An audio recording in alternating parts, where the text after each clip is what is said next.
Paramashivoham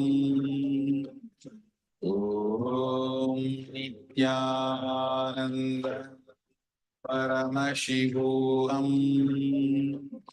Om Nithyananda Oham Om Nithyananda Paramashivoham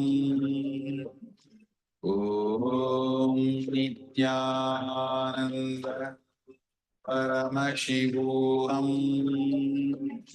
Om Nithyananda Paramashivoham Om Nithyananda Paramashivoham Om Nithyananda Paramashivoham Om Nithyananda Paramashivoham Om Nithyananda Paramashivoham Om Nithyananda Paramashivoham Om Nithyananda Paramashivoham Om Nithyananda Paramashivoham Om Nithyananda Paramashivoham Om Nithyananda Shivoham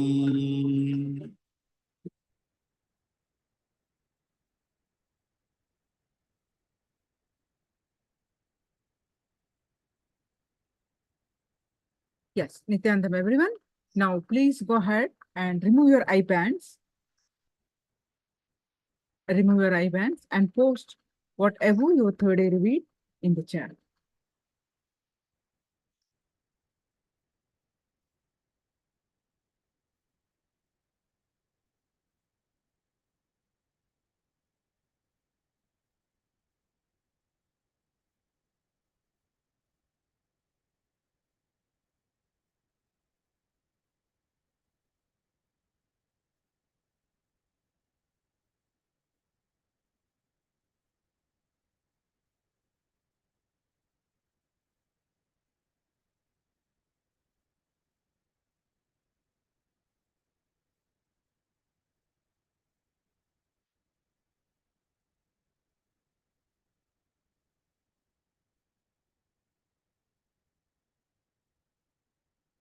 Chandam, Malasika, and all others, please post your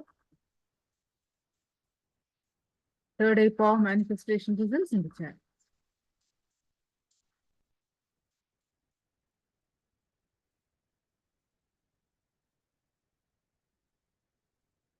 In 3 more seconds.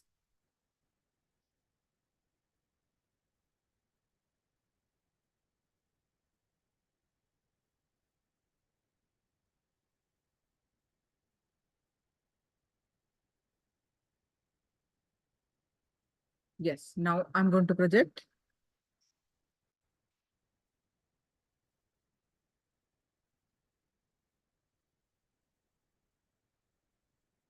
This is what I projected. So let me see your responses.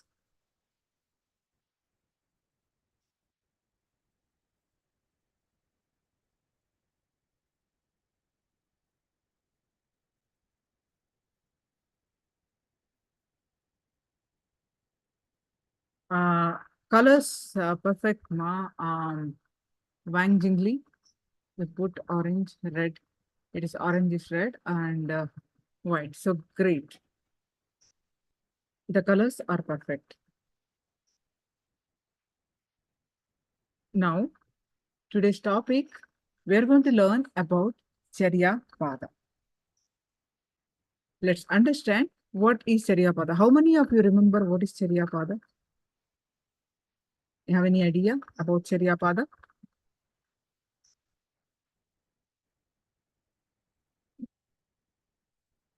every day, your lifestyle. Charya pada means Charya. What? The bottom line, it's a lifestyle. What lifestyle you live to live blissfully, healthy, happy, and finally leads to enlightenment. Every day, your lifestyle directly affects your, not only your muscle memory. What you repeat constantly gets into your muscle. So every day, your lifestyle directly affects your muscle memory and much deeper biomemory and your very DNA. The way you live every day, the way you sleep, and the quality of your sleep. All that 24/7, what you do affects your DNA.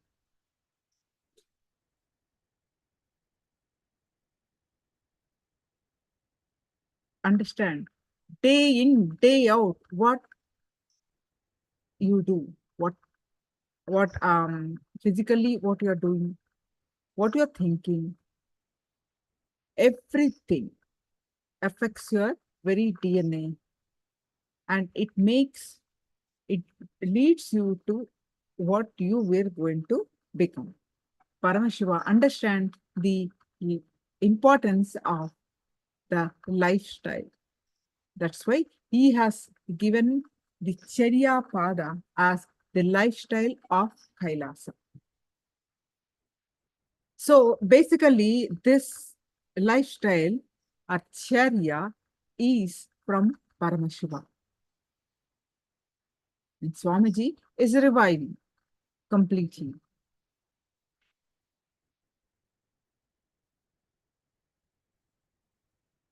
So Kailasa is here to provide you the ambience, support, completely with the right food, what to eat, what to think, how you think about you, about others, about everything. Waking up, what time you wake up? You wake up from the Brahma Muhurta.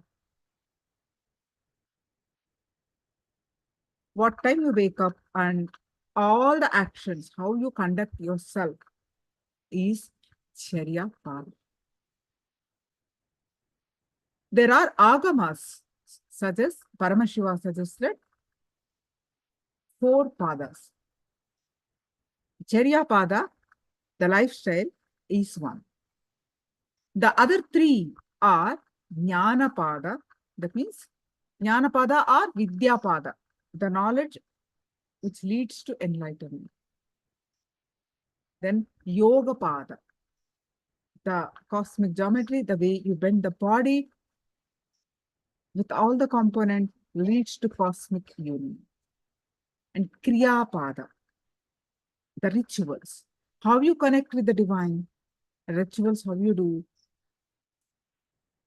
how you relate with God is Kriya Pada. The rituals and processes is Kriya Pada. With all this, with the Jnana, Yoga, Kriya, with all this incorporated in your lifestyle, how you conduct yourself is Charya. How you live your life, how you are leading your life every day is Charya. Paramashiva clearly described how you should live in Charya. Simply, what are you understanding? Charya means lifestyle. So, this pada, Charya pada, is hence centered around the lifestyle. And so that means your personal hygiene, how you keep the area clean, how you keep the inner space clean, how you practice the daily lifestyle habits like waking up, brushing the teeth, washing and taking bath, everything. Swamiji summarizes from the time you wake up till you go to bed. purifying your whole muscle memory, that means the physiology, to biomemory, is what Sadashiva teaching you in Charya Pada.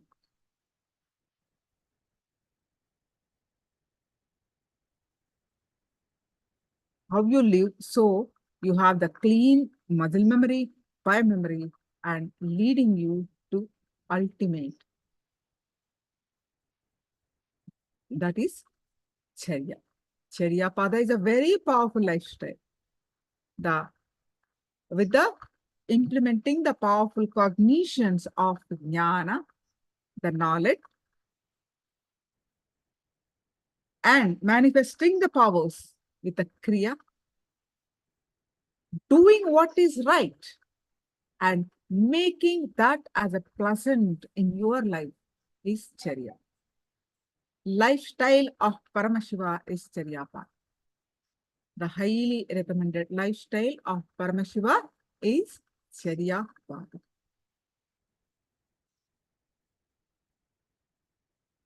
You go through so many ups and downs every day, isn't it?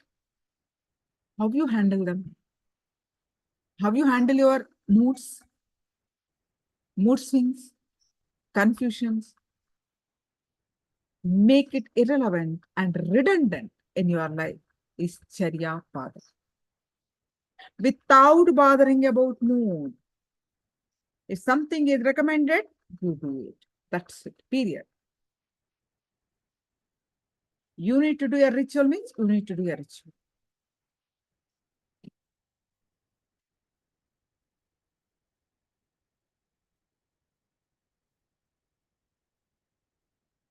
No mood swings.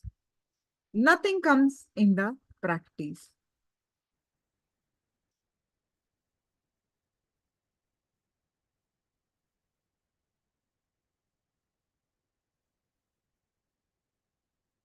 So you may ask, Ma, what is this? So it is all like a disciplined, with a lot of rules, is Sharia?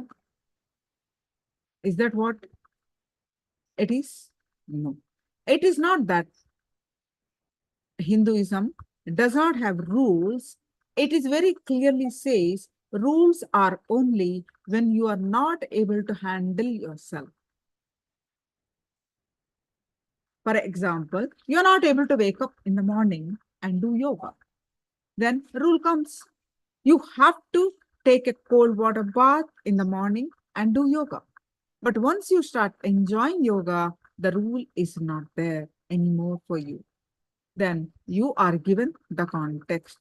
Maintain the context. Maintain your long breath for this long time. It should be, you should clean. You should bend your body. Given the clear context, why you need to do. You're given the clear context and you can manage. If you are managing with your clear breathing exercises, your everything, vidhi nishesha, do's and don'ts. They are given only when you are not able to handle yourself. You are entertaining laziness pattern. You are entertaining postponing pattern. You are not able to handle yourself. Rules come. Nidhi, vidhi, nishesha. We call it Sanskrit. You are given the knowledge, jnana. You are given the freedom, charya. The lifestyle is only in the beginning. Then you are given the jnana and given freedom.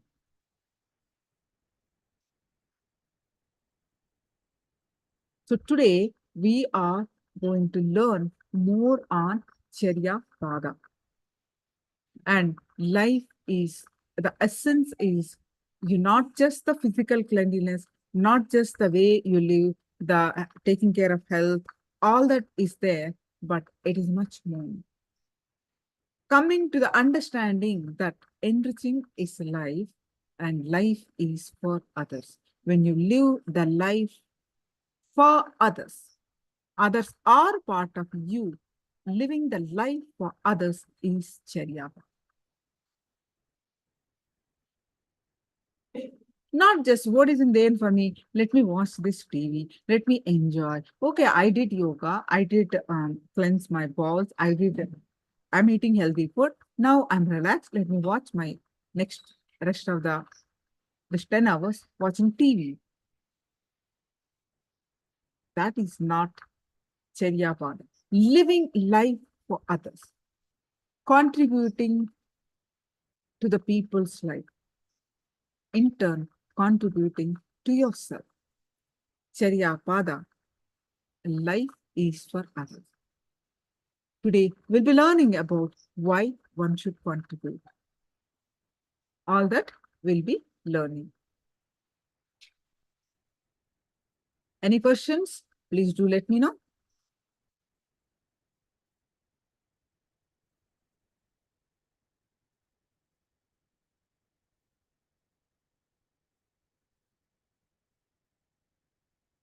And request all of you to be on camera.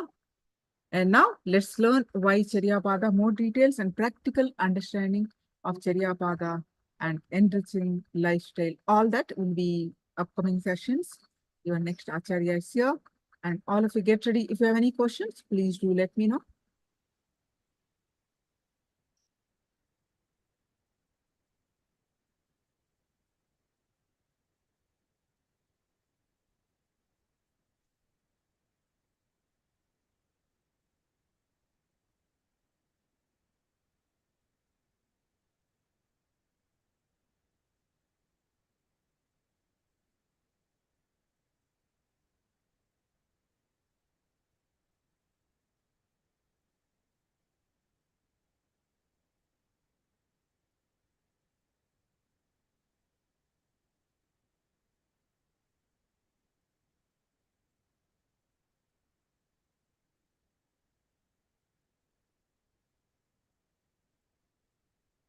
Nithyananda, thank you, Ma.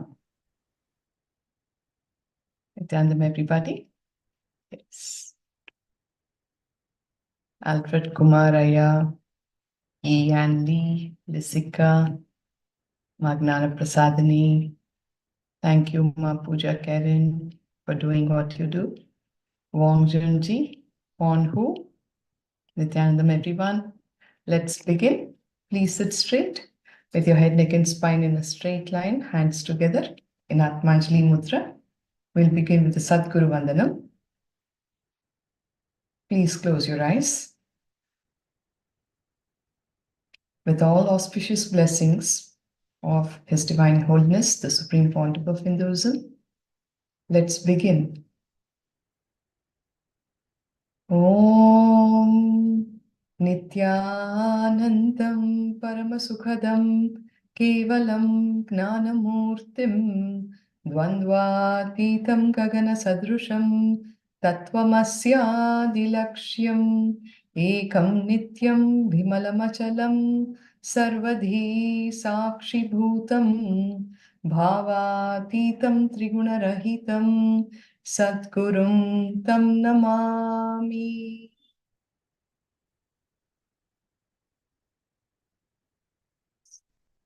Welcoming all of you to Paramashivoham Level-1.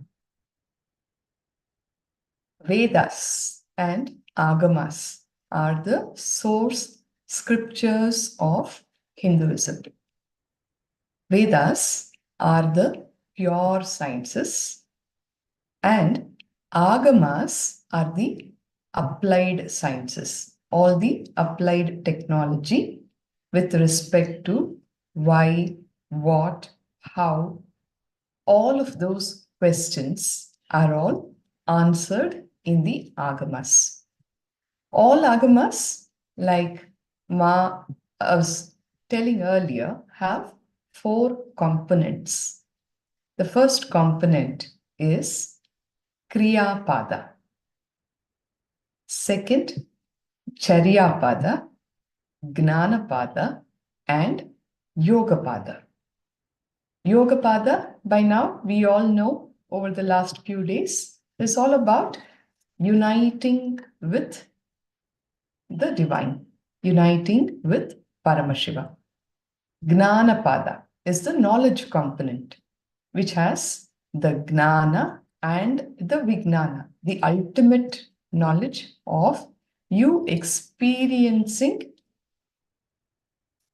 the divine through all the powerful cognitions. The Kriya Pada includes all the rituals which help you connect with the divine.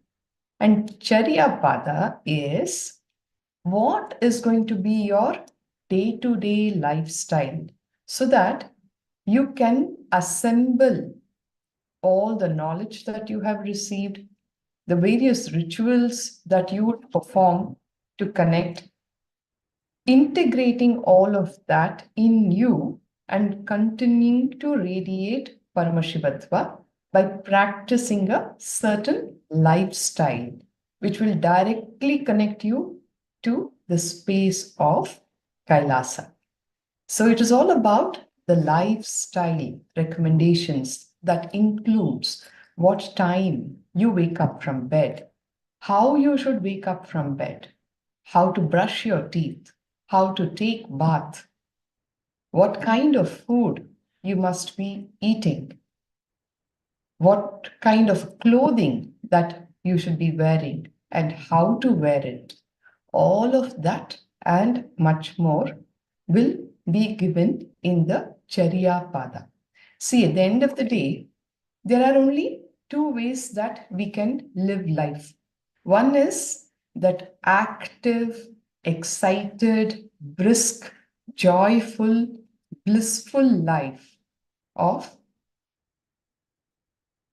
being connected with the divine, being in the space of Kailasa. The second is the other extreme, that lazy lifestyle which constantly pulls you down, keeps you in depression. You never contribute. You're non-productive and lazy. Sadly, what happens is with that kind of a lifestyle, you will develop a certain anger and vengeance towards the people who are more successful in life. You never look at why they are successful. You only get caught in that vicious cycle of comparing yourself with them and cherishing a certain anger, hatred, and vengeance. This is exactly what Bhagavan says about the have-nots, have the kind of anger and vengeance towards the people who have it all. What made him what he is today? Nobody looks at that. You just look at, oh, this guy has so much in life. And look at me struggling with my lifestyle of poverty. You never question why it is so. You're so caught up with your laziness, your boredom, your non-contributing, non-productive lifestyle. So even in the materialistic realm, activism is what takes you to where you want to be and become someone. It's never about sitting and complaining and playing the victim card. Now here on this journey of Paramashivoham, the lifestyle to manifest the state, space, being, the powers and the superconsciousness of Paramashiva will be possible only when we live and radiate the lifestyle that has been recommended by Mahadeva himself. So welcoming all of you to this session in Paramashivoham with the Supreme Pontiff of Hinduism, Jagadguru, Mahasanidhanam, His Divine Holiness, Bhagavan Nithyananda Paramashiva.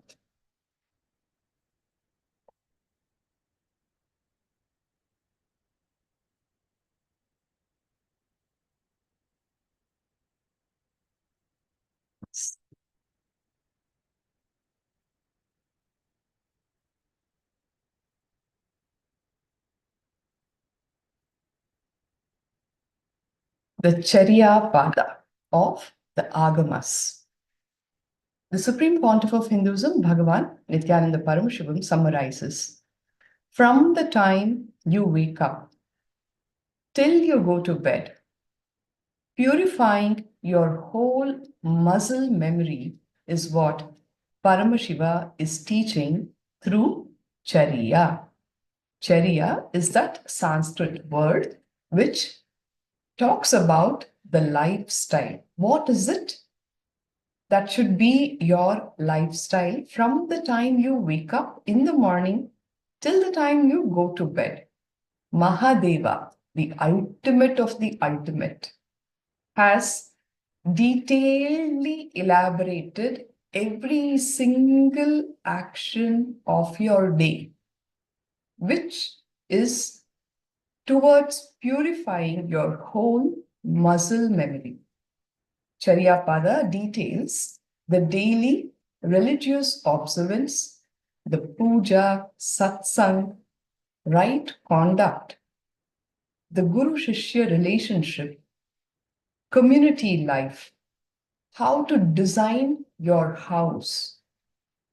Also, how the town itself should be planned so that you are continuously connected to the space of KAILASA. To such great detail, Mahadeva has elaborated it all, including which part of the house should the kitchen be, what kind of food you should be eating, how you should cook the food. Not just that, beyond the four walls of your house, the town itself, how that should be planned, all of that has been elaborated in great detail.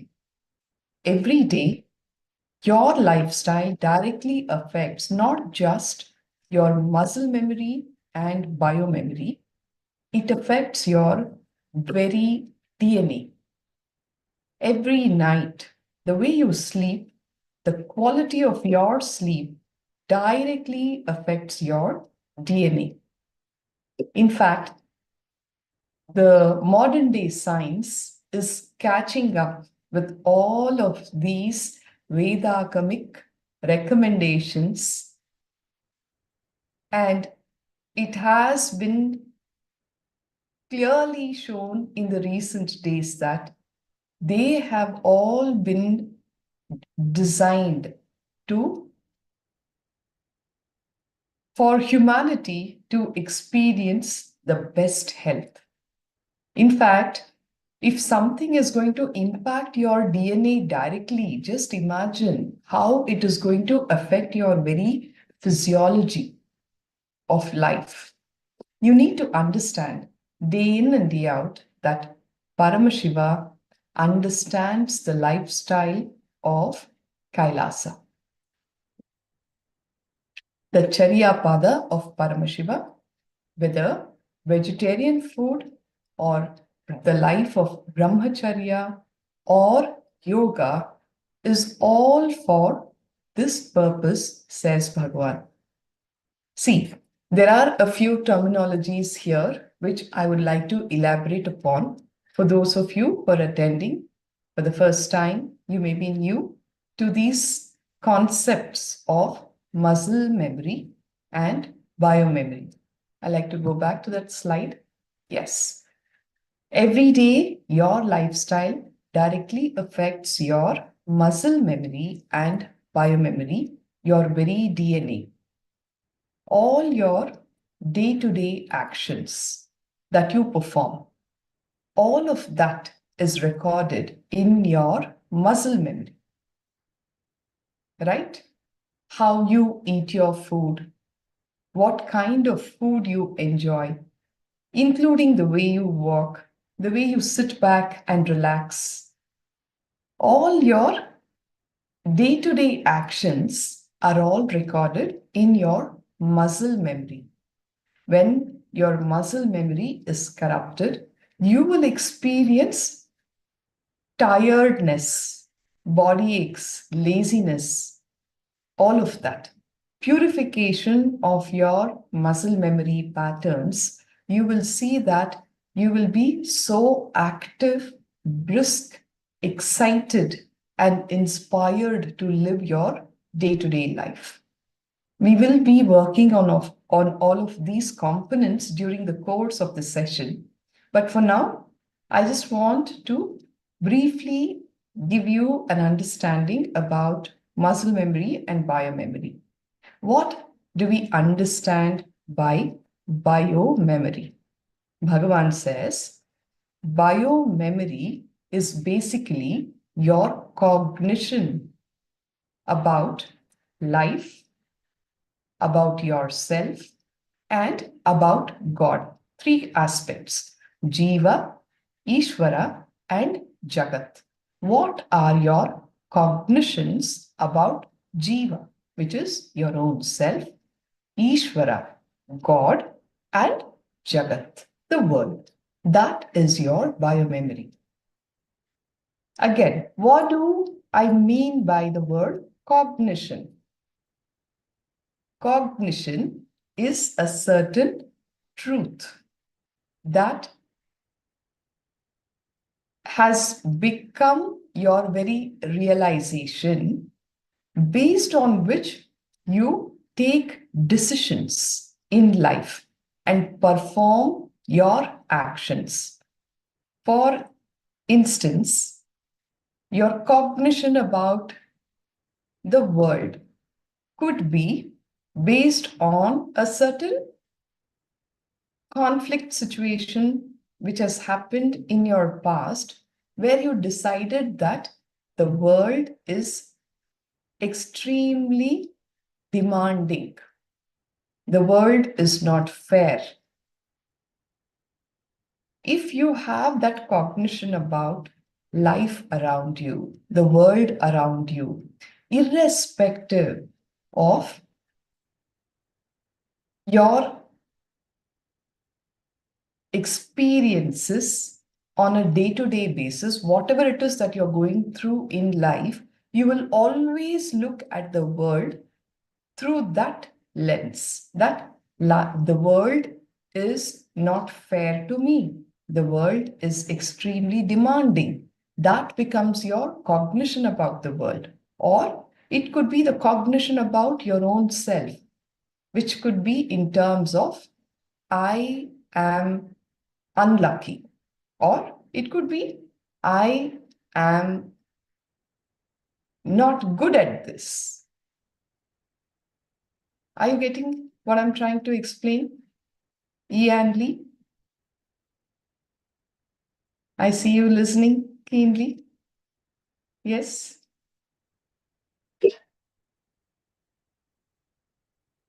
All right. Thank you, Wang Junji and Yan Li.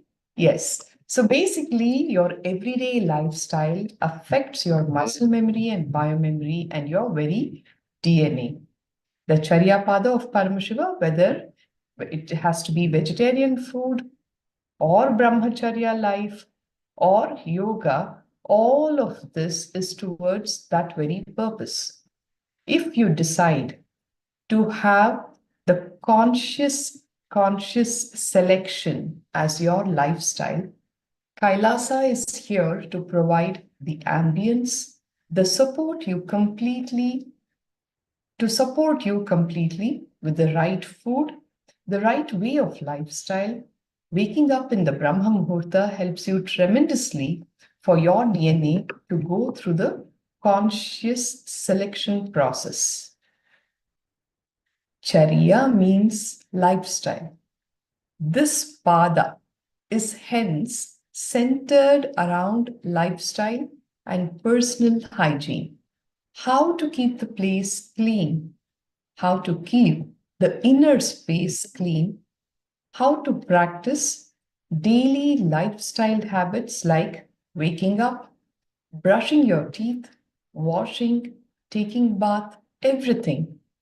As Bhagavan summarizes, from the time you wake up till you go to bed, purifying your whole muscle memory is what Sadashiva is teaching through Charyapada.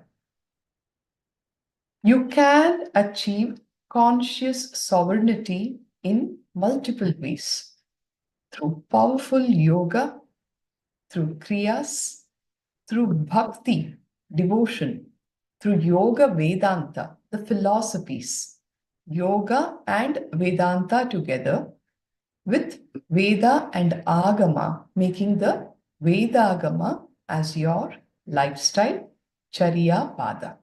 See, at the end of the day, this whole journey of moving from Aham to Paramashivoham, which is the journey of reclaiming your conscious sovereignty, can happen through either of these pathways, through powerful yoga, through kriyas, through bhakti, through yoga Vedanta, or with the Vedagama. All of them together or even individually.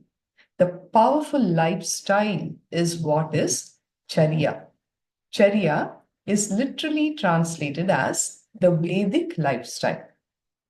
Powerful cognitions is the Vidyapada. The powers are Kriya, says Bhagavan. Doing what is right and making that as pleasant in your life is Charya, the lifestyle of Sadashiva, says the Supreme Pontiff of Hinduism.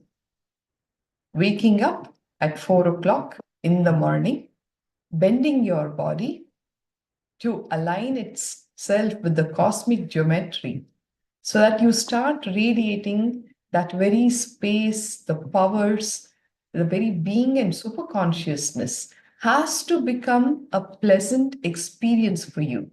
And that is the lifestyle of Sadashiva. The importance of ritual, immaterial of your moods, will make your mood swings and confusions irrelevant and redundant. See, when you start practicing it as a ritual, irrespective of your moods, some days when you wake up in the morning, you will feel, oh, I'm feeling too lazy, or I'm too tired, feeling very low mood, depressed for something. Irrespective of what it is, just shake yourself up and say, no, I will do it even as a ritual. Start doing it every day with integrity. It will make your mood swings and confusions irrelevant and redundant, says Swamiji. See, how many of you can connect with this sharing that I'm going to come up with? On a random day, you wake up and you're feeling too tired, lazy, bored to go to the gym or take a walk, something that you've been doing. And then you say, no, whatever it is, I have decided that I will do this yoga, or I will go for the walk, or I will go for the gym. Even if you're feeling very tired, low on energy levels, if you decide to do it and you go, suddenly you will start feeling energetic. Can you all connect with this? Has it been your experience? Even though you felt very low on energy, you felt that you're tired, you just shook those messages that your mind is giving you. And you said, no, I will do it whatever, come what may. And you went for the walk.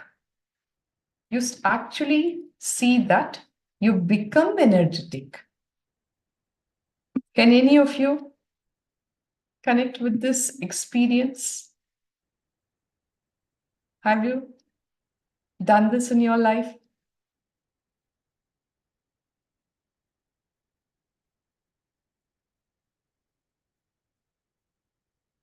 Waiting to hear from all of you.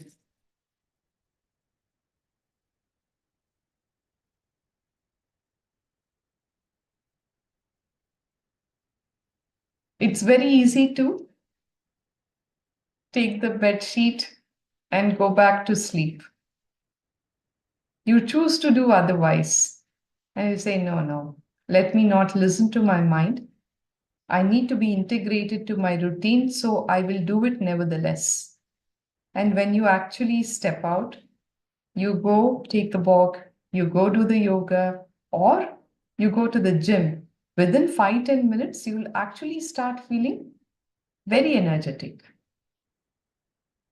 Right? All right. So we'll continue.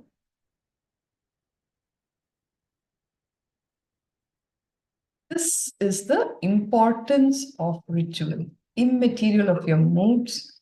It will make your mood swings and confusions irrelevant and redundant. Without bothering about your mood, physically doing the rituals is the best way. Don't think you will have a flowery, romantic, ooh la la la mood and then you will start your puja. No, that's never going to happen. Start your puja, the ooh la la la mood will become permanent. Don't give in to the excuses of your mind, to the mood swings that you go through. Just say, I am doing it. Whether it is your yoga, whether it is your puja, whether it is listening to satsang, don't say one day when things are good, I will do it. That's never ever going to happen. Just start and you will see that ooh la la mood will become permanent, says Bhagavan. Blessed are those who follow the charya. Mornings, I am going to be doing puja as long as this body is breathing. If this body stops breathing, in that Jyoti KAILASA, that's all.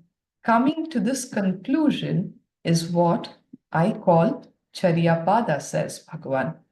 Whatever it is, the recommendations that are being given here, just decide, irrespective of my mood swings, irrespective of what my mind is coming up with as impossibilities, I will do it no matter what, as long as this body is breathing. An initial push is definitely needed. Yes, I agree. It is not that Hinduism does not have rules. It very clearly says that rules are only when you are not able to handle yourself. For example, you're not able to wake up in the morning and do yoga, then a rule comes that you have to take a cold water bath in the morning and do yoga. The beauty of this lifestyle is once you start living it, you will start enjoying it. You wouldn't want to just let it be because it will set your mood for the whole day. That day when you wake up, take a cold water bath, do the yoga, do the puja, take it from me.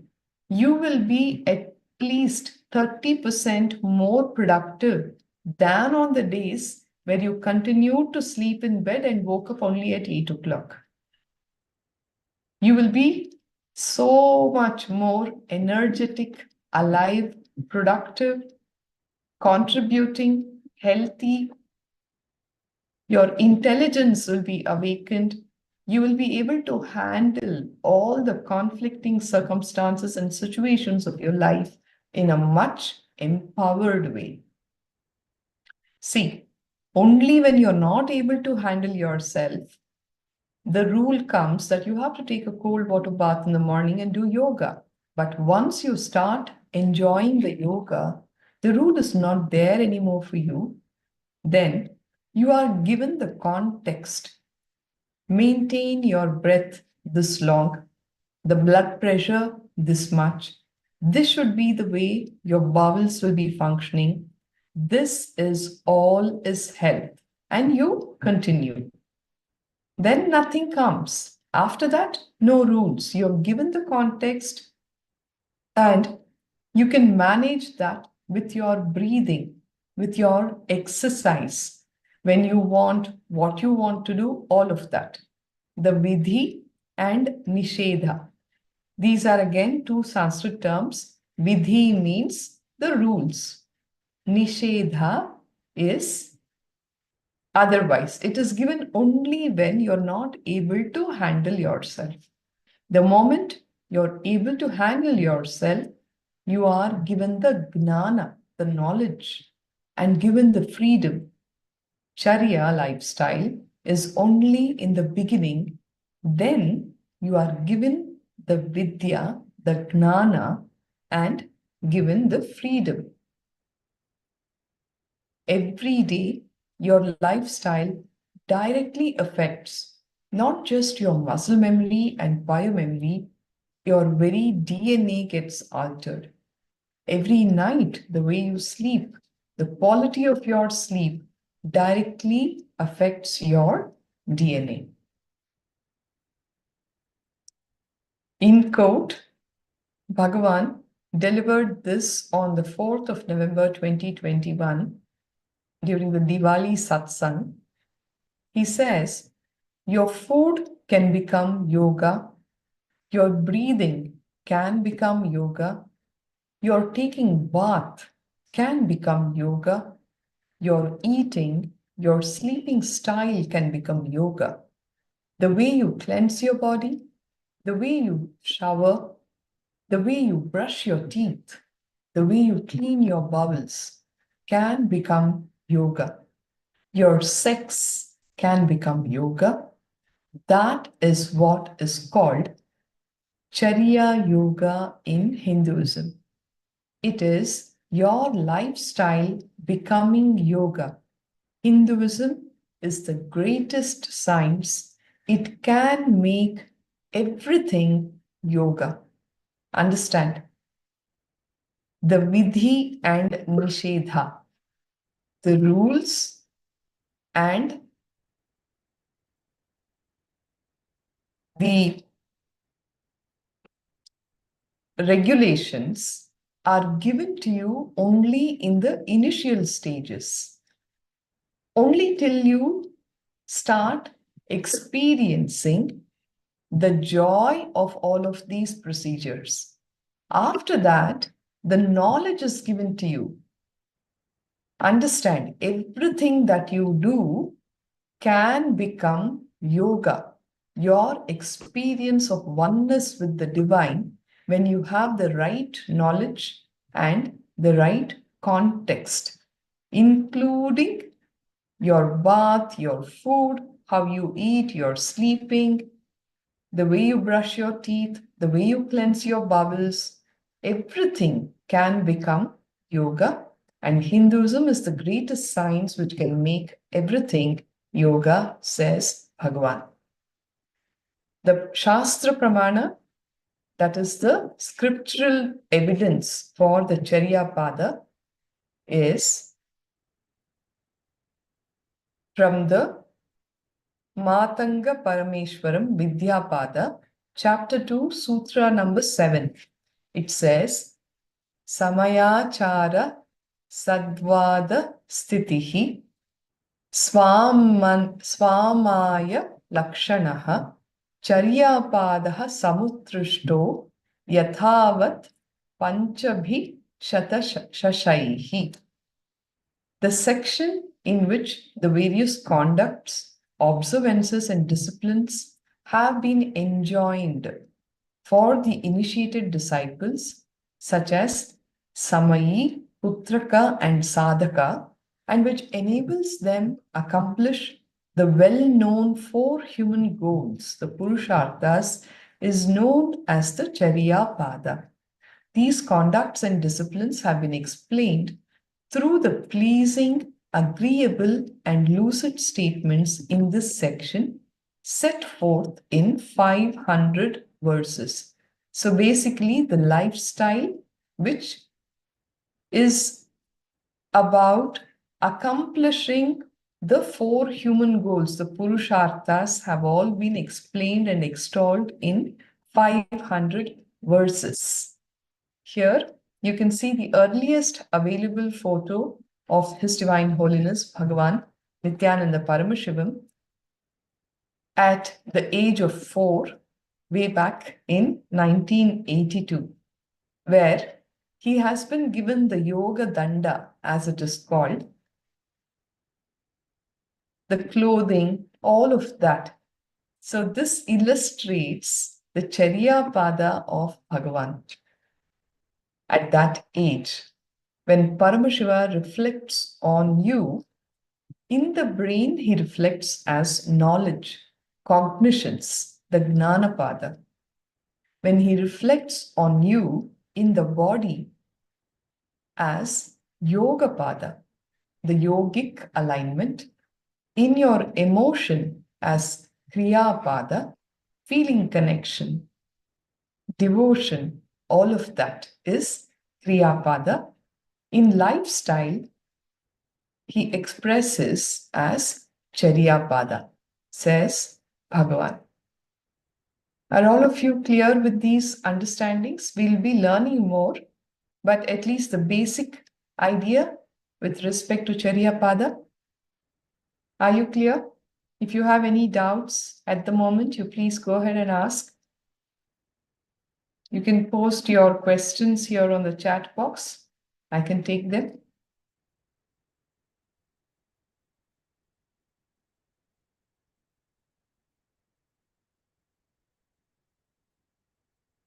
Ishananda, Yanli, Lisika, Wong Junji, are you all clear? Can I have an acknowledgement? Yes, no? All right. Thank you, Aya. Thank you for that. So with this, I will now move into the next segment of the presentation,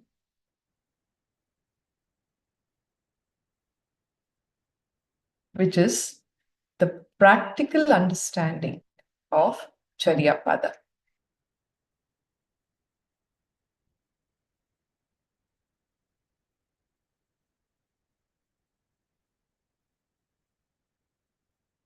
All right. Thank you all, Ishananda, Wong Junji, for your responses. We will now move into the practical understanding of Charyapada, the practical understanding of the enlightened lifestyle of the Supreme Pontiff of Hinduism.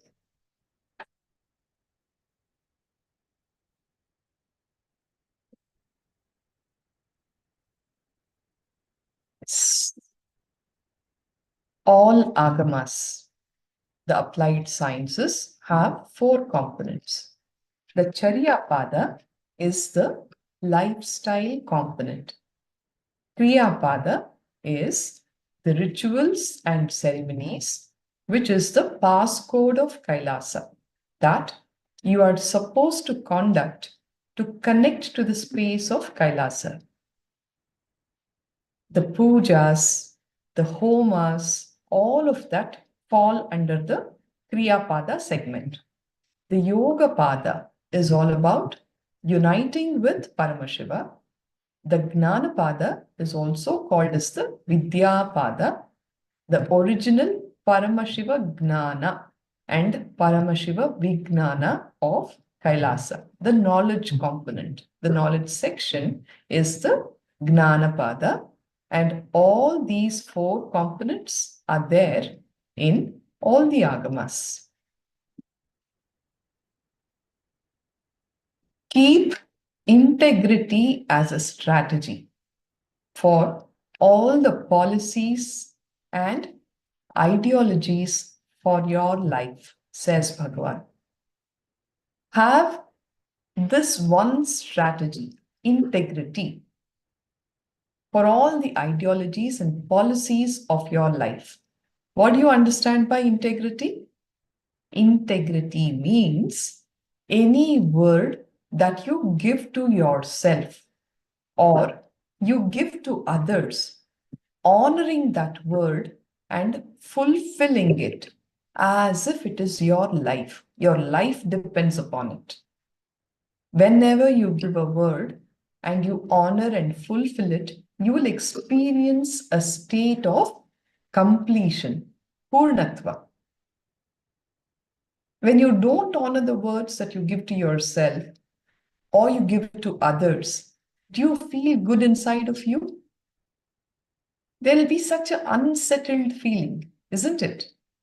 When you do that, you will neither have confidence about yourself when you give a word in the future, nor the other person to whom you gave the word will have any respect or confidence that you're going to keep up that word.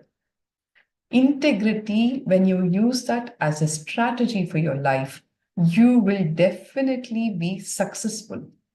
When you start growing, you need to evolve a policy and ideology about your eating. Now, let us work with this example to understand better. What is developing the idea for eating?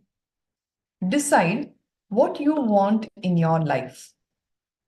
You want to be active and alive, constantly moving towards what you want in life, isn't it?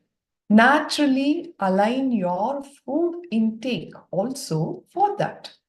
In 6 months, you can evolve an amazing, customized ideology for eating. Over a period of time, whatever you have lived, let that be. From now on, just decide, I will only eat what will keep my body active, alive, and excited and raring to go to accomplish whatever that I want in my life. Working towards a healthy body, working towards a powerful mind set. You can actually evolve an amazing ideology for eating. Understand one thing, your body is very, very intelligent. It will give you the signals as to what kind of food actually suits you for you to progress to accomplish what you want. Understand, when you do Nirahara Samyama, you will awaken your biointelligence. How many of you here know about Nirahara Samyama? Anyone who's practiced Nirahara? Please go ahead and share.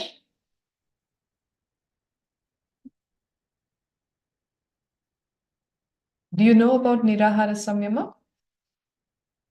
Otherwise, I will elaborate for a bit.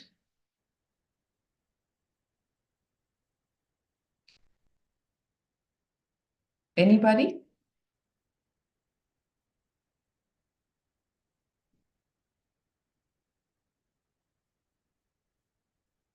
Nirahara Samyama is beyond fasting and feasting.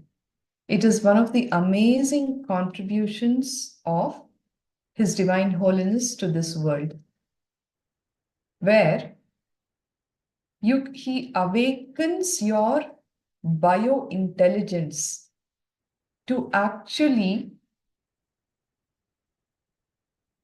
harness energy from existence. Many of us who received the initiation and did the Nirahara Samyama multiple times, in fact, have all stood testimony to the fact that we regained health.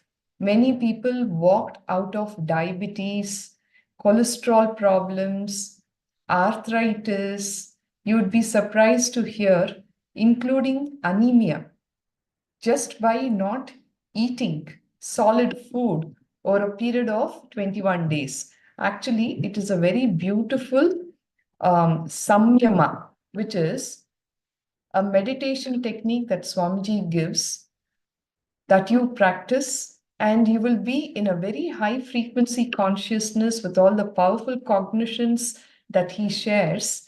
Simply practicing that meditation, you will be able to access the energy from the very source around you. Many of us walked out of chronic health issues by not eating food. Many people had healthy weight loss, which actually help them regain their health. Those of you who are interested in doing the Nirahara Samyama, in fact, I would recommend all of you must do it at least once. We have a website, it's called befoodfreefor.org. All the recommendations and in detail as to how you should do the samyama, all of that is clearly elucidated there.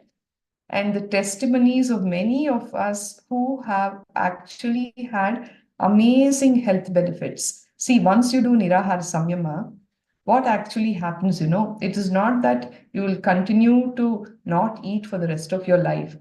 You will walk out of the constricting food patterns, basically. At the end of the day, your patterns related to food, you will get liberated from them. We eat when we feel like it, but when we don't eat, we don't even miss out on any food.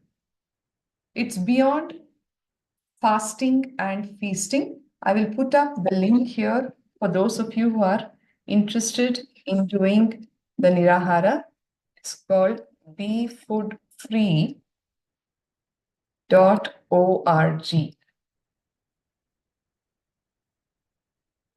You can sign up for the same, and literally you will be in the cosmic mother's womb, extremely energetic, active, alive, contributing, and powerful with life. I recommend all of you that you must do it at least once to experience the benefits of living a life liberated from all the patterns. Doing the Nirahara will awaken your biointelligence. Your body will tell you what suits you, what doesn't suit you, what kind of juice, what makes you feel tired, what makes you feel energetic. The ideology and policies for eating you can develop if you do 1 or 2 Nirahara Samyamas. Nirahara is the best way to develop policies for eating. Similarly, Gudakesha Samyama is to develop ideas and policies about sleeping. Evolving your own strategy in every field can be achieved through integrity. If you apply integrity as a strategy in every field, you will evolve your own policies. Anyone who has evolved his own policies for food, sleep, sex, tiredness, dealing with boredom, by applying integrity as a strategy, you will achieve anything that you want. Bhagavan says, apply integrity as a strategy. When you do that in your policies for eating, you will see so much of clarity about your life and body. A constant delusion, fear, panic attack, waiting for a nervous breakdown, that kind of a mental setup completely gets cleaned if you take Haritaki and you do Nirahara Samyama. Haritaki is literally the mother of health, says Swamiji. Every night, before falling asleep, consuming Haritaki powder will actually cleanse your stomach. A healthy stomach is the basic requirement to even internalize all of these powerful cognitions and start living enlightenment. It heals your gut of all the small ulcers. The oxygen carrying capacity of your blood will rise by almost 300% with the consumption of Haritaki. Haritaki powder is, or Haritaki tablets are also available. That should be the last thing that you will be eating before falling asleep. It is your stress hormones that monitors your body clock 24/7 and not your neurons. Brahma Muhurta is the right time to wake up. What is Brahma Muhurta? The period of time between 4:30 to 6. In fact, it is about 1.5 hours before the sunrise is the Brahma Muhurta period. You need to wake up in the Brahma Muhurta. You will see that your ideas and policies about sleep will be perfectly organized if you bring strategy into your thinking also. If you bring integrity to develop policies and ideologies about sex, the need for the kind of sex, you should consciously decide about all the questions on sex with your integrity, then your life will be such heaven. No one should dictate the ideologies and policies for sex other than your own integrity. Whether you want to be male, female, transgender, bisexual, anything, you should keep your integrity to your life purpose. Brahmacharya means absolutely integrated to your life's purpose, and from that integrity, evolving the right ideas and policies for sex. You must all know, as per Hinduism, there are 11 genders.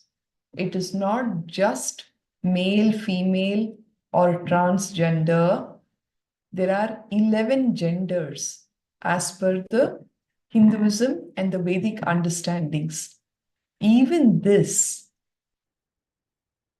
bring integrity even to this aspect of your life, being absolutely integrated to your life's purpose, and from that integrity, evolving the right ideas and policies for sex is Brahmacharya, says Bhagavan. The first 21 years, all human beings should live a celibate life. Living a celibate life for the first 21 years is recommended for all human beings. Thereafter, evolve a policy through integrity for sex, about sex in every level. Every question, they should have a conscious, clear answer aligned to their integrity. Bhagavan says, that is why I say kids should live in Gurukul and study the science of integrity, authenticity, responsibility, and enriching. Charyapada means developing the taste for the lifestyles and habits to enjoy the space of Kailasa. For example, being brisk, alive, excited, and joyful is the space of Kailasa. Developing the habits which keeps you in that space is Charyapada.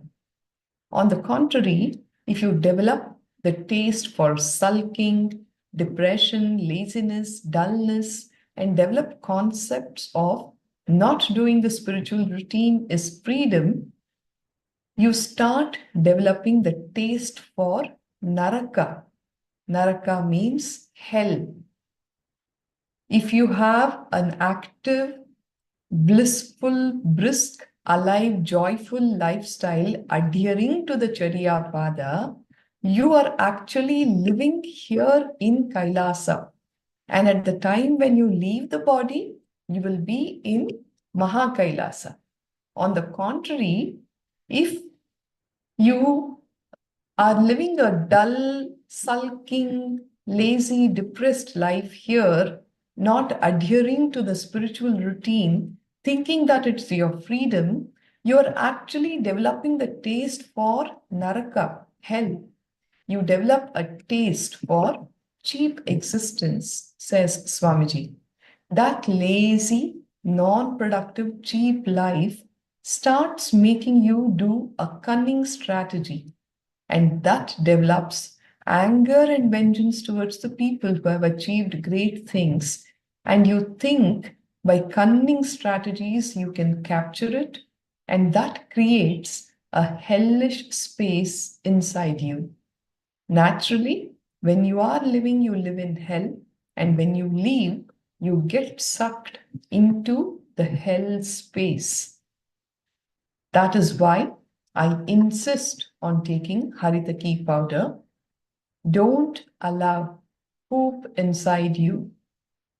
Poop in you is sin, paap. Paap is the word in Hindi and Sanskrit for sin. Poop in you is paap, says Bhagavan. Hell in your stomach is poop. Hell in your head is paap. Poop creates paap, he says. Every day take Haritaki powder and castor oil. 1 teaspoon of pure organic castor oil mixed with honey. When all the poop in the stomach, the intestine comes out, you will be detoxed. Your non-mechanical parts of your brain will get activated, where all of these powerful cognitions and truths will actually become your own cognition, and it will become the space from which you will start deciding how you will live your life, and you will be performing all of those actions from a very empowered space. You will be transformed.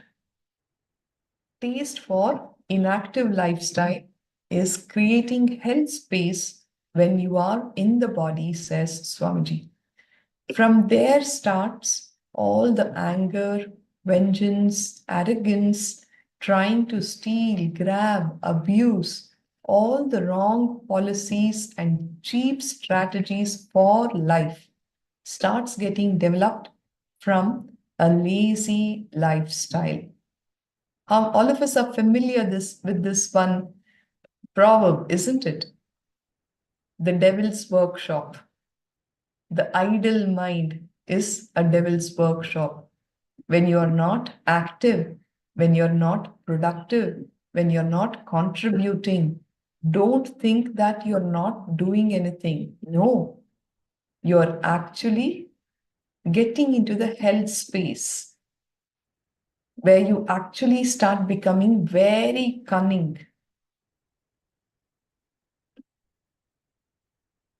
Lazy people are not innocent because they are full of poop in the stomach and paap in the head. They are like ticking bombs, says Bhagavan. They are not innocent. They are like ticking bombs. I will read one line from the Agama.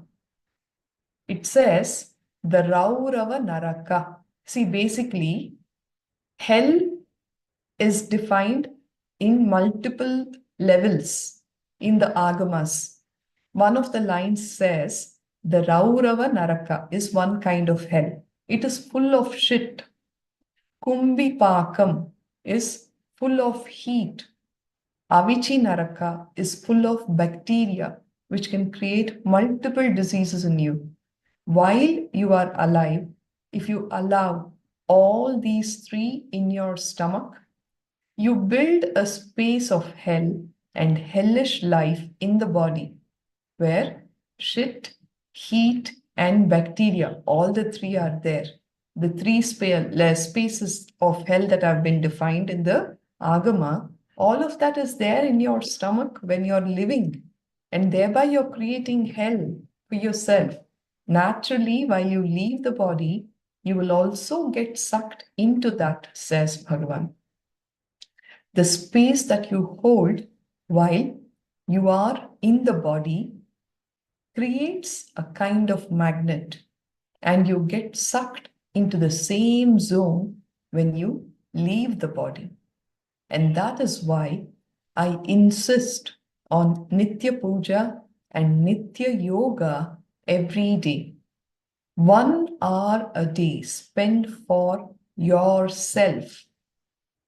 Align your internal organs and intra-organs to KAILASA, to Paramashiva. 1 hour is not much time, and nothing else is the use of life other than these great things. Look in and see how many hours in a day you spend idle, doing nothing really, nothing productive, just sitting in front of the TV, watching all those unconscious tele programs, movies, sitting with a newspaper which is full of negativity. Can't you just give 1 hour of your life for yourself? Aligning yourself to your highest purpose, highest possibility. Bhagavan repeatedly says, I am here to prove you are God. I'm not here to say I am God. I'm here to prove that you are God, to awaken all of you to your own highest possibility. And He's hand holding each one of us to raise us all to that space. The least that we can all do is moving our body a little bit here and there. You know why? Even that, because the human ego is such that it will feel, you know what? I am doing yoga and that is why I am rising to a higher frequency. Just to give you that fulfillment also. He's asking us to do all these small, simple things. Can we all commit to doing that? Alfredaya, doing the Nitya Yoga, Nitya Puja, just 1 hour a day. If nothing else, you will be manifesting the best health for yourself. You know, one of the greatest things about Nitya Yoga is not just about moving your body to improve its flexibility or achieving health. The context why you move your body is to experience the divine, to experience the ultimate. Having the right context is what Swamiji gives us all as the greatest blessing for anything and everything that we do in our life. The context is what matters. Sure, says Aya. Very good. Thank you, Aya. What about the others? 1 hour of your life for yourself, not for anybody else. It's just for you. We are too busy giving appointments for everybody else in this world, but for ourselves. Ishananda, it's a bit difficult to do this every day. All right? Don't plan for forever. Anything that you say, I will do it forever. 100% sure that you will fail. Decide for today. Decide for today, and when you execute it, you will have the confidence for doing it tomorrow as well. Every day when you wake up, just for today, let me do it. You start like that. Once you get the taste of it, beyond the clutches of your impossibilities, it will happen for you, Aya. So just for today, every day, just for today, you start like that. You'll see it will happen so beautifully. Anything that you want to fail only, you need to say, forever I will do this. Okay? Do Nitya Puja, Nitya Yoga, Nitya Satsang, everything at least once a day. Watch and read that day's satsang. My whole effort is to make you live in Kailasa when you are in the body and make you reach Kailasa when you leave the body, says Bhagavan. And this is the reason why Kailasa is, we are in the body. Let us live in the space of Kailasa. When you leave the body, let us all reach Kailasa.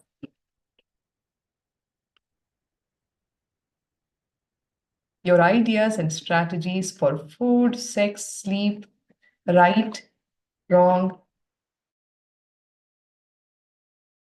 good, bad, death, wealth, luxury, everything, let it be integrated to Kailasa. Lifestyle that you develop, the taste you develop when you are in the body decides where you leave the body. Your belief system is having a will ensure that you reach when you leave the body. Develop the right about all these major components of your life. Let all of that be integrated to Kailasa. When I say let it be integrated to Kailasa, let you have the right, powerful cognitions in all of these aspects of life. When I, for instance, let us say about food. You don't need to eat just because it is 1 o'clock lunchtime. Look in, ask your body, am I really hungry? Why do we all eat? Why do we eat? To get energy, isn't it? Do you actually feel energetic after eating?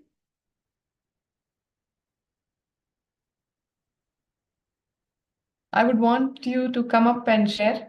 Actually feel energetic after eating? How many of you want to go on in bed and have a small nap and after lunch?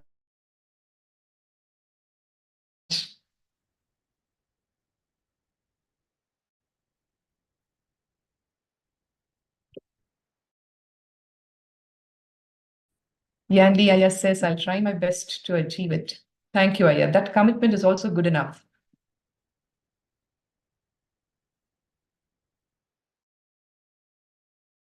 All of us eat thinking that we'll get energy out of it. But after eating, many of them actually go and want to sleep, isn't it? So it is not that you need to eat every meal, breakfast, lunch, evening snack, and dinner. Listen to your body. Do I really need this food at this moment? What kind of food? Does this food give me energy? Does it make me feel calm, peaceful? Or it is making agitated?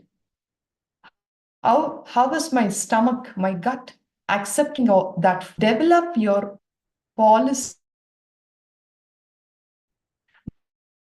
You do Nirahara Samyama, I can vouch the fact that your body will tell you, it will start speaking to you. What is the right kind of food for me?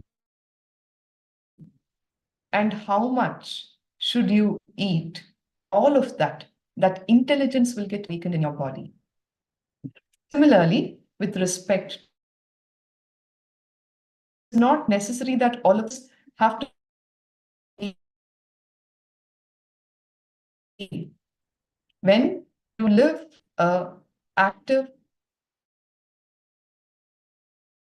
in the space of completion, you'll see that just 3 hours of sleep is good enough. 3 to 4 hours of sleep is good enough. You'll Wake up like a flower in the morning. Your ideas about life, death, wealth, all of that, let it be integrated to Kailasa. The lifestyle you develop, the taste you develop when you are in the body decides where.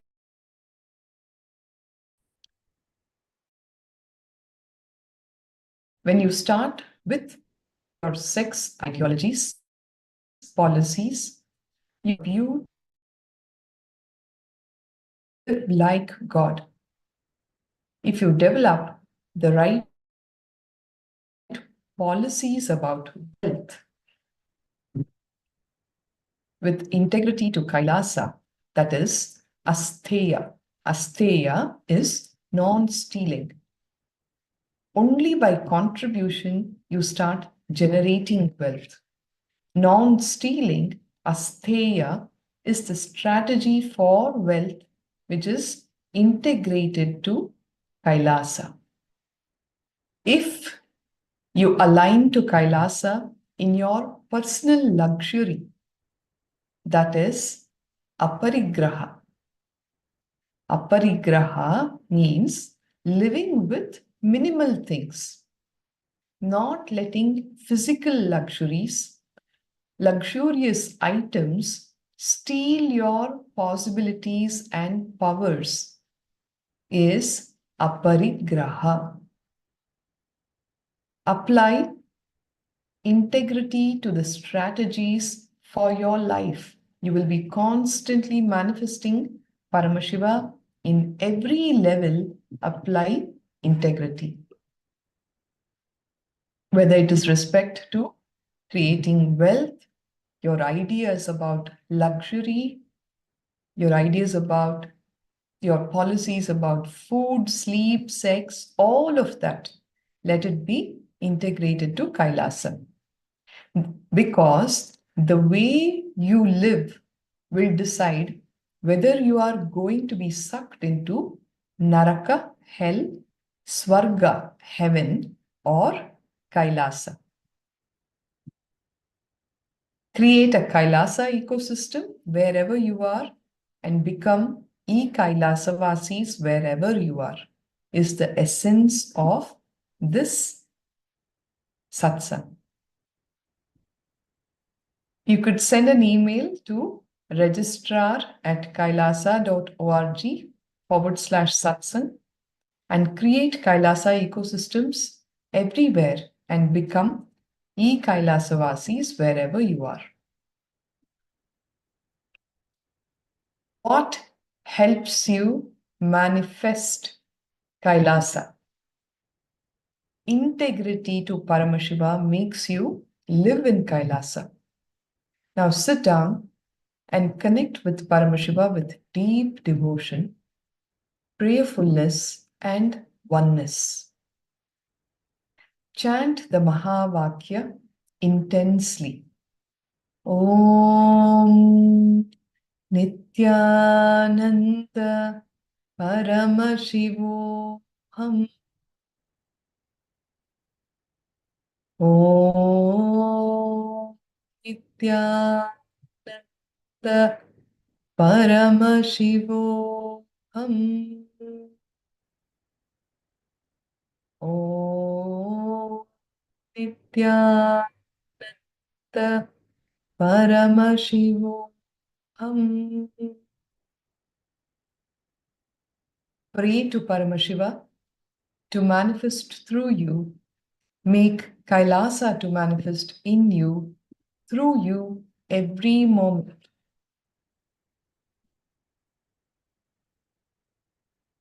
Request all of you to settle down. Sit, close your eyes. In the space of deep devotion and oneness, chant the Mahavakya. Om Nithyananda Paramashivoham. Om Nithyananda Paramashivoham. Om Nithyananda Paramashivoham. Om Nithyananda Paramashivoham. Om Nithyananda Paramashivoham. Om Nithyananda Paramashivoham. Om Nithyananda Paramashivoham. Om Nithyananda Paramashivoham. Om Nithyananda Paramashivoham. Om Nithyananda Paramashivoham. Continue to chant the Mahavakya intensely in the space of deep devotion to Bhagavan, to manifest KAILASA in your inner space and the ecosystem of KAILASA for all of you to receive the Gnana, the Vijnana, the Paramashiva Gnana and the Paramashiva Vijnana, to practice the Yoga Pada, the Kriya Pada and Charya Pada, all of which will lead you to Paramashivatva, living and radiating the state, space, powers, the being and the superconsciousness of Paramashiva. Ishananda, just this prayer request in the space of deep devotion will actually dissolve all those impossibilities. Rather than I'll try my best to achieve it, Yanliaya, you will be doing it every day and you will achieve it. Continue to hold that possibility inside you and plan for the day you will see that Bhagavan will support you and raise you. Okay, so any questions? I'll give you a couple of minutes. Please post.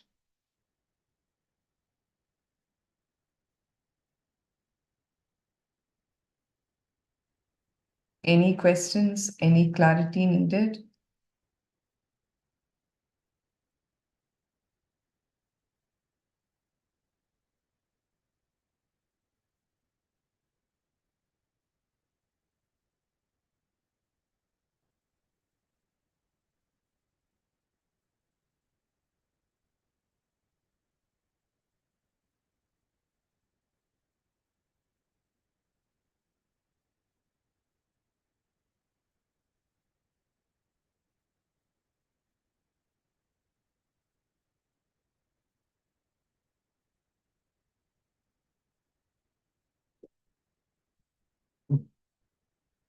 All good?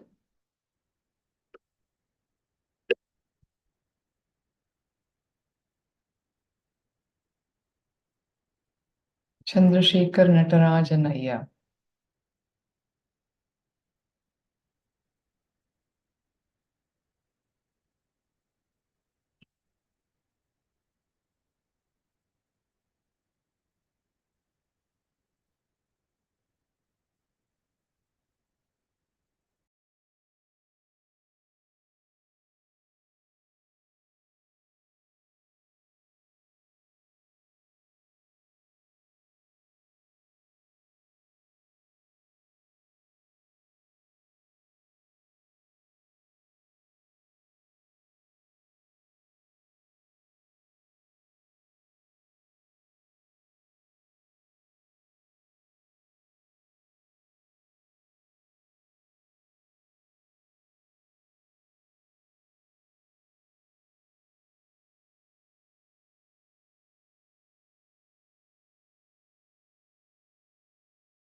All right. So, there are no questions. I will conclude with the Purna Mantra. Our Acharya will take over from here. Please sit straight. Put your hands together in the space of deep gratitude to Bhagavan. Om Purnamada Purnamidam Purnat Purnamudachyate Purnasya Purnamadaya Purnameva Vashishyate. Om Shanti Shanti Shanti Harihi Om Tat Sat Sarvam Bhagavat Shri Nithyananda Paramashiva Padukarpanamastu. Om Nithyanandam. Thank you. Thank you, everybody. Nithyananda. Yes, thank you, Nithyanandam. Everyone. Now, let's start our next session with the power manifestation. And I request all of you to be on camera and please go ahead and post your powerful cognitions from Living Enlightenment book.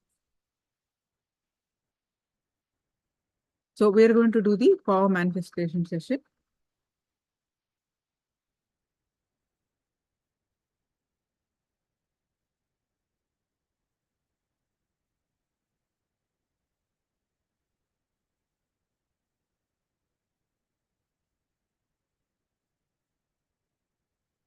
Please go ahead and post your powerful cognitions from Living Enlightenment book.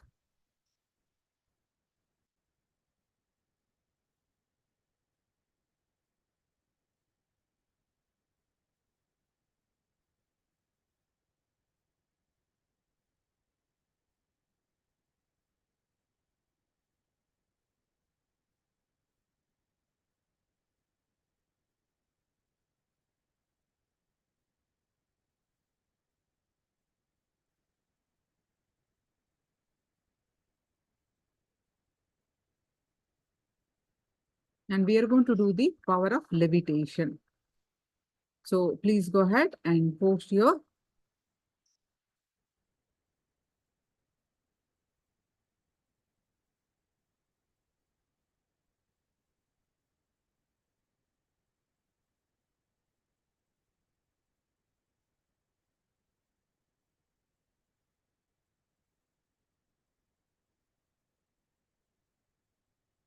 Lisika Nithyananda Paramashiva. Please change your name, Ayya. This is not your name. Please change whoever it is. Avoiding moving into waiting room. You have been requested so many times, but you are keeping not your original name. Please change your name.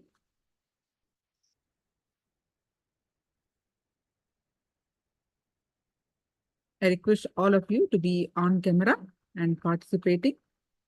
Ishanandaya, Chunyu, actions without intentions do not generate karma. Beautiful. All others also post your powerful cognitions. We are going to manifest the power of levitation.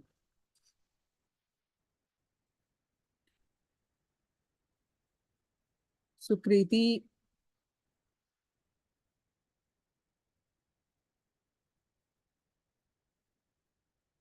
all others, please be on camera and intensely participate in the sessions.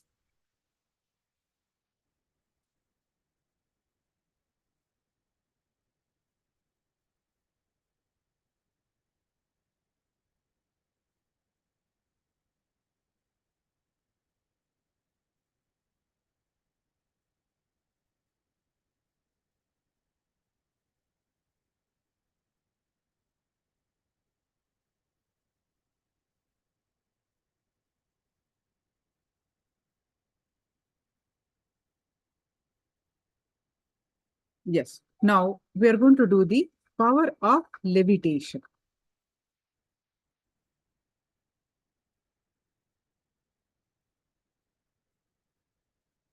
So I request all of you to post your powerful cognitions from Living Enlightenment book.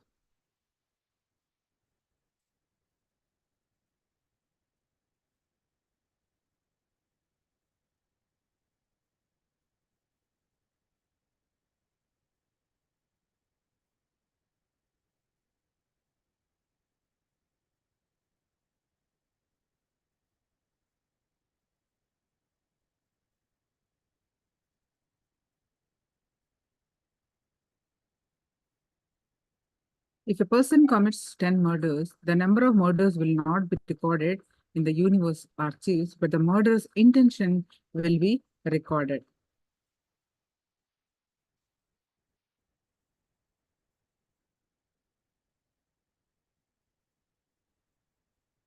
Chinnu, Chandrasekhar Natarajan, Nithyananda Paramashivam.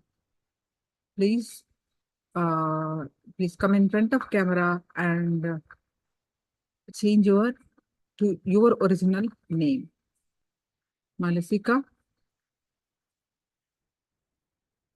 Sukriti, all of you, please come in front of camera and intensely participate in the sessions. Yes. Now, how to do this power of levitation? Nithyanandam, Chandrasekhar Natarajanya, Nithyanandam. So let me explain how to do the power of levitation.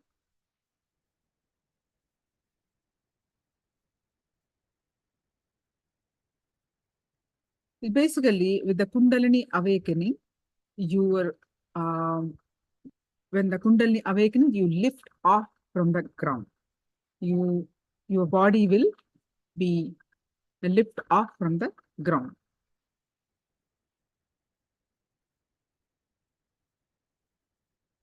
With this power manifestation, your Kundalini awakens and you express bodily expression of levitation.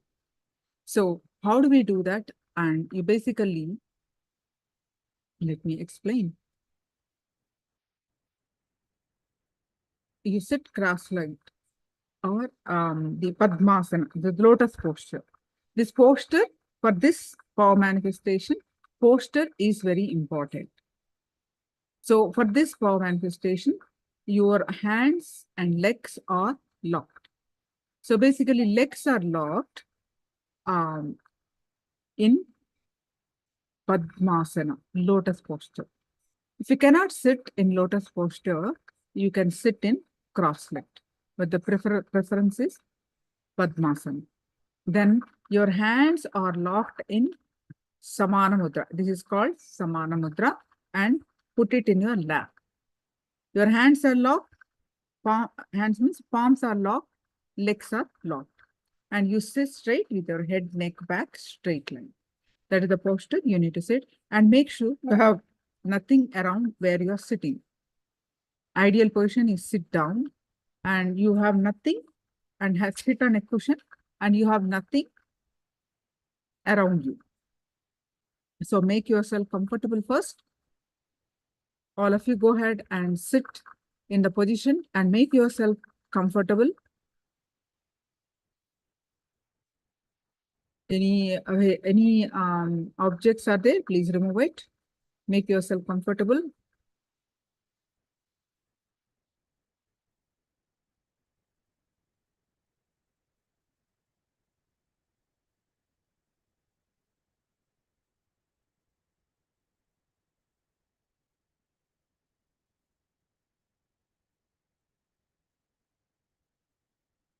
Now,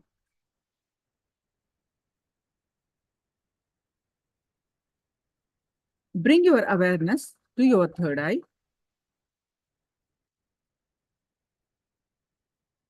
And Paramashiva has come down as Swamiji, and visualize his form in your third eye. Any thoughts that are coming in between, just let it come, let it go. Your complete awareness on your third eye. Forget rest of the body, forget everything. You are